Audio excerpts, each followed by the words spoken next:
За пораката од Груевски до Заев и повикот за одбрана на националните интереси, Александар Спасовски го побара ставот на експертската јавност. Александар, како се оценува овој апел од лидерот на ВМРО-ДПМН?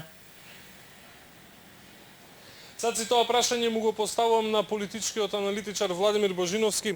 Божиновски, ја слушнавме пораката, понудата од лидерот на ВМРО-ДПМН Никола Груевски, 100 пратеници против тиранската платформа. Каков е вашиот став? Како гледате на оваа понуда на Груевски?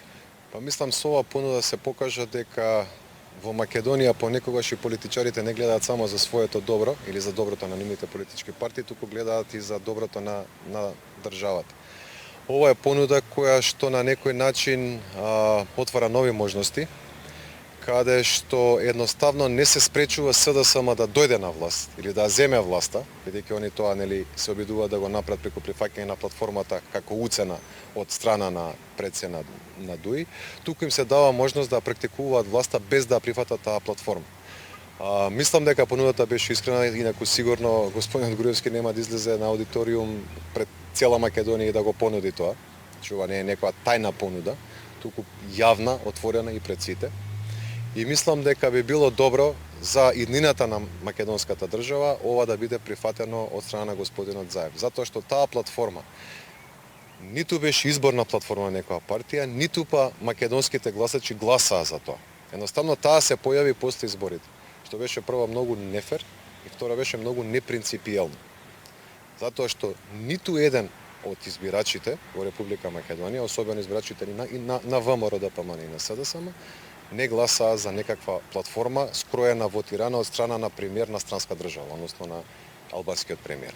Баш сакав тоа и да ве прашам, платформата како документ, дали е навистина толку штетна за македонските национални интереси, па да го натера Груевски да му даде ваква понуда на Заев? Дали е толку опасна, дали удира по унитарноста на државата онака како што кажа вчера и Груевски? Значи, со само ова што го добиваме, како бидејќи тоа се уште најстрога тајна во моментот во државата. Претпоставам ја знаат само неколку луѓе.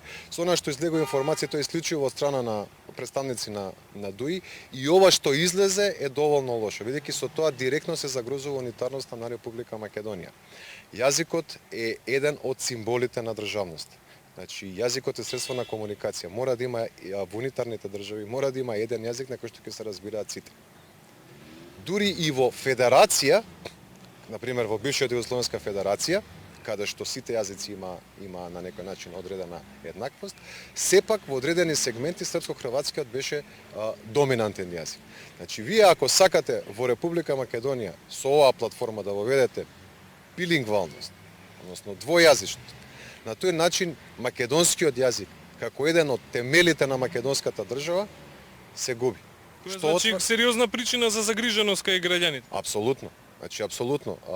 До сега ова ни се нема случено во нашата историја. Мислам дека сега иднината на Македонија е повеќе загрозена дури и од она што беше во 2001 година или она што беше во 1991 година кога ја освојувавме на некој начин државност. Заев ветува дека нема да го менува уставот, меѓутоа како би го сменил уставот кога нема двотретинско мнозинство? Не може никој да ветува дека ќе го менува или нема да го менува уставот ако 51 пратеник од 120 не ја прифаќаат таа платформа.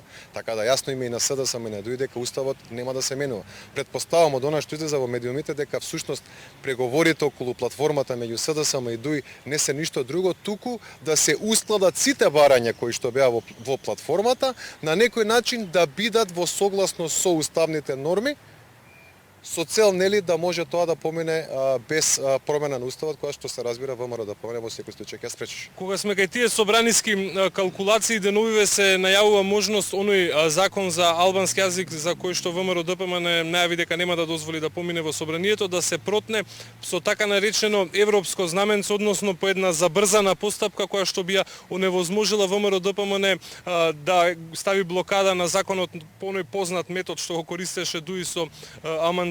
Законот за јазиците во 2008 не беше со европско знаменце. Може ли сега овој закон да помине со европско знаменце и дали тоа би било изигрување на деловничките процедури во собранието и на законите? Не сме да помине. Нема никаков начин на кој што овој закон би можел да помине со европско знаменце. Со европско знамеце се законите кои што треба да се кои што се носат со цел да се хармонизира македонското законодавство со она на Европската унија. Така да треба да има регулативи, директиви кои што ние треба да ги усогласиме. И заради тоа тие закони се носат по брза постапка, бидејќи нема што да се менува, едноставно има само усогласување со законодавството на Европската унија. Албанскиот јазик не е усогласен на ниво на Европската унија или кој било друг јазик, па ние да имаме некаква директива или регулатива која што би била причина за овој закон да биде со европско знамеце. Токму затоа и претходниот закон беше без европско знамеце. А сега со овој закон всушност би престанала важноста на претходниот. Така да не може еден да биде со европско знамеце, друг да биде без европско знамеце. Апсолутно е неприфатливо и мислам невозможно, иако некои тоа го најавува, но очигледно не ја познава доволно добро проблематиката. Овој закон не може да помене со европско знамеце. Божиновски, јас ви благодарам.